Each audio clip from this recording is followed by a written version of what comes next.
विदिशा में एक ऐसा शिवलिंग है जो किसी चार दीवारी के बीच नहीं बल्कि बेतवा नदी के बीचों बीच विराजमान है। ये शिवलिंग साल के ज्यादातर समय पानी से घिरा रहता है और बारिश के दौरान तो पूरा जल में समा जाता है, लेकिन इसके बावजूद इसकी महिमा इतनी ज्यादा है कि दूर दूर से श्रद्धालु उसके दर्शन के लिए आते हैं। स्थानीय लोगों के मुताबिक मंदिर का कुछ ऐतिहासिक इतिहास तो नहीं है, लेकिन ये करीब 300 से 400 साल पुराना बताया जाता है। मान्यता है कि नाना साहब पेशवा की सेना जब विदिशा में डेरा डाले हुए थी तब कई धार्मिक स्थलों के साथ इस शिवलिंग की भी स्थापना की गई थी। वहीं अस्पताल के औचक निरीक्षण पर पहुंचे कलेक्टर ने डायलिसिस मशीन की उपलब्धता की जानकारी दी।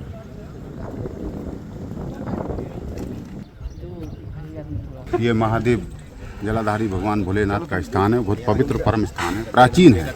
इसका आज तक कहीं उल्लेख नहीं है, कहीं किसी ने बता नहीं पाया कि कब का निर्माण है। महादेव ऐसे ही जलाधारी भगवान भोलेनाथ बैठे रहते हैं और यहाँ स्वच्छ जल रहता है। बरसात में, ग्रीष्म ऋतु सभी में वो महादेव की सेवा चल रही है। पानी भर जाता है तो रोक लग जाती है। सब पूजन के लिए जाते हैं हम, बाकी सभी जन के लिए बाहर से दर्शन करने की परमिशन रहती है। लगभग कितने महीने तक शिव की जो मूर्ति है वो जल में ये अभी तो साल में 4 बार इतना पानी आता है, बाकी फिर बरसात में डूबे रहते हैं। अच्छा, इतना परमानेंट रहता है? हाँ, इतना परमानेंट नहीं रहता है। 4 बार भराता है। 4 बार जो हलाली से डिमांड की होती है पानी पीने के लिए, तभी पानी बढ़ जाता है, फिर ये पानी नीचे उतर जाता है। जशपुर का एक ऐसा गांव है जो नागलोक के नाम से जाना जाता है। वजह यहाँ 40 से ज्यादा प्रजाति के सांप मिलना। गांव में बारिश के दिनों में सांप काटने से कई लोगों की मौत की खबर सुनने को मिलती है और पिछले साल यहां करीब सांप काटने के 525 मामले सामने आए, जिसमें 14 लोगों की मौत हो गई।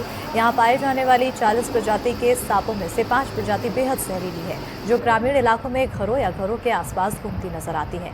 गाँव में सांप काटने से मरने का एक कारण ये भी है कि गाँव के लोग सांप काटने के बाद अस्पताल जाने की बजाय ओझों के पास चले जाते हैं, जिसके कारण समय पर इलाज न मिलने से उनकी मौत हो जाती है।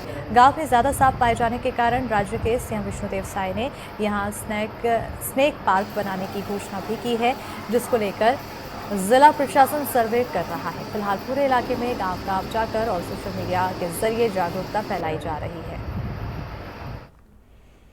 लोग के नाम से जाना जाता है और यहाँ कई प्रकार के सत जीव जंतु मिलते हैं, और जिसमें मुख्यतः 5 जहरीले सांप है, और जिसमें अधिकतर मतलब जिसके काटने से मृत्यु होती है वह है कॉमन करंट, जो मतलब रात में बिस्तर पे चढ़ के आदमी को काट लेता है, जिसके काटने से पता नहीं चलता है।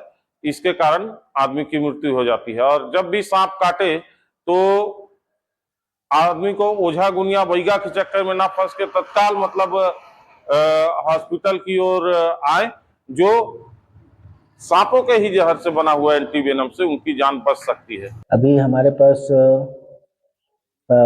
स्नेक बाइट को लेके अभी सीएम साहब को स्पेशल मीटिंग में इंस्ट्रक्शन भी दिया गया था कि जितने भी कम से कम जशपुर में जितने भी प्राथमिक स्वास्थ्य केंद्र हैं, सामुदायिक स्वास्थ्य केंद्र हैं और जिला चिकित्सालय हैं, तो उसमें स्नेक बाइट के लिए पूरी तैयारी करना है। कहीं पर भी एंटी स्नेक वेनम सीरम की कमी ना हो, तो हमने सभी प्राथमिक स्वास्थ्य केंद्र से लेके जिला चिकित्सालय तक पूरी तैयारी की है कि पूरा एंटी स्नेक वेनम सीरम हमारे पास पर्याप्त व्यवस्था में है। सभी डॉक्टर्स लोग जो पीएचसी लेवल में इलाज करते हैं वो सब ट्रेंड है, सबको प्रशिक्षण किया गया है।